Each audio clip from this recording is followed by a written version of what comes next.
अस्सलाम वालेकुम and welcome to my channel Khana Pakao जी।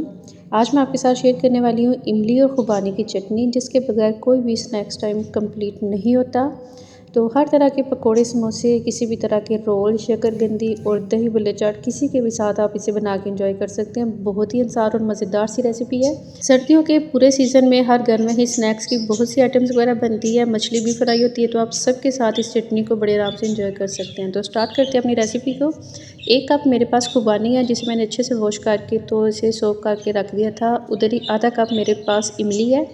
इमली की क्वांटिटी मैंने खुबानी से आधी ली है, ताकि बहुत अच्छा परफेक्ट सा इसका खटास और इसका दोनों का फ्लेवर सेम आए हमें चटनी के अंदर। तो खुबानी को मैंने भिगो दिया था 1 घंटे के लिए। अगर आपके पास ज़्यादा टाइम है तो इसे जितना ज़्यादा आप जितनी देर ज़्यादा इसे भिगोएंगे, उतनी जल्दी हमारी चटनी बन के तैयार होगी। तो इमली को अच्छी तरह से हमने इसको मसल के इसका पल्प सारा अलहदा कर लेना है। खुबानी को डाल दिया पैन के अंदर और इमली को एक दफ़ा मसल के पूरा पल्प उसका डाल देंगे इसी चटनी पैन के अंदर।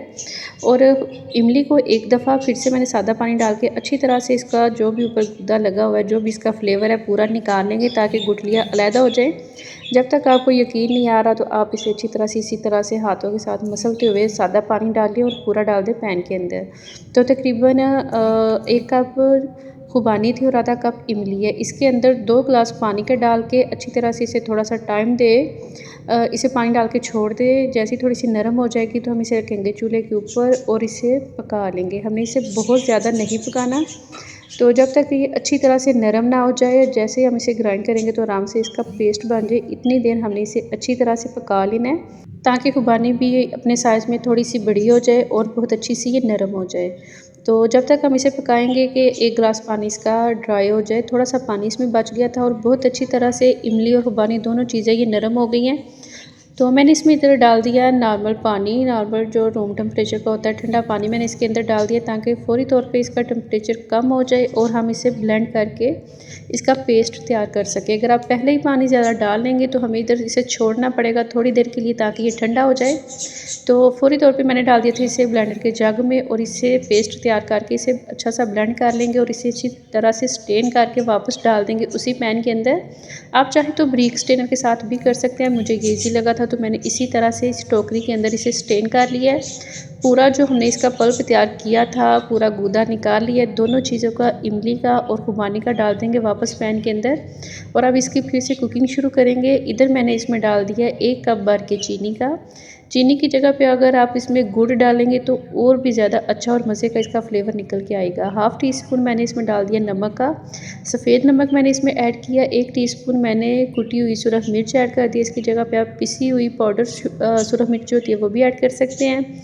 साथ ही मैंने 2 से 3 पिंच के करीब इसमें डाल दिया काला नमक। काला नमक का फ्लेवर इसमें बहुत अच्छा आता है। उसके साथ साथ काला नमक चटनी को जल्दी ख़राब नहीं होने देता, इसकी लाइफ थोड़ी सी बढ़ा देता है, तो काला नमक आप ज़रूर डालिएगा।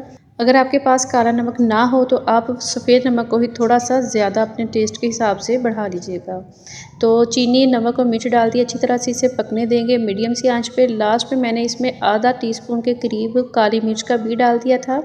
उसका फ्लेवर भी बहुत अच्छा लगता है। तो अगर आप सिर्फ वही मिर्च डाल देंगे, सुरख मिर्च स्किप भी कर दे तो भी बहुत अच्छी सी बन के तैयार हो जाएगी, मगर सुरख मिर्च का भी अपना ही टेस्ट होता है, इसलिए दोनों मैंने थोड़ी थोड़ी सी इसमें डाल दी थी। इसे अच्छा सा कलर देने के लिए मैंने इसमें रेड फूड कलर डाला था, थोड़ा सा ज़्यादा डाला था, ताकि अच्छा सा इसका कलर निकल के आए। क्योंकि चटनियों का जो डार्क सा मैरून कलर होता है वो बहुत अच्छा लगता है, तो वही कलर लाने की मैंने कोशिश की थी। तो रेड कलर मैंने थोड़ा सा ज़्यादा डाला था, तो इसमें बहुत अच्छा सा वो भी कलर आ गया था। चटनी हमारी तकरीबन तैयार होने वाली है। लास्ट में मैंने इसमें 2 चम्मच कॉर्नफ्लावर के डाल दिए थे पानी में मिक्स करके।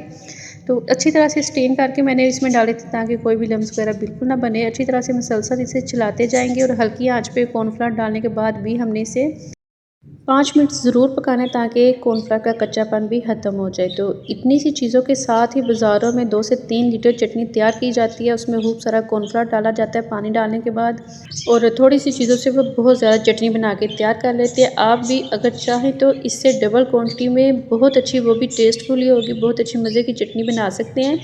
उसमें फिर आपको थोड़ा सा पानी ज़्यादा डाल के कॉर्नफ्लावर ज़्यादा डालना पड़ेगा। तो वैसे अपने घर वालों के बना रहे हैं तो इसी तरह से खालस और अच्छी चीज़ हर कोई चाहता है कि बने। तो ये बहुत अच्छी मज़े की परफेक्ट सी थिकनेस के साथ हमारी चटनी तैयार हो गई है।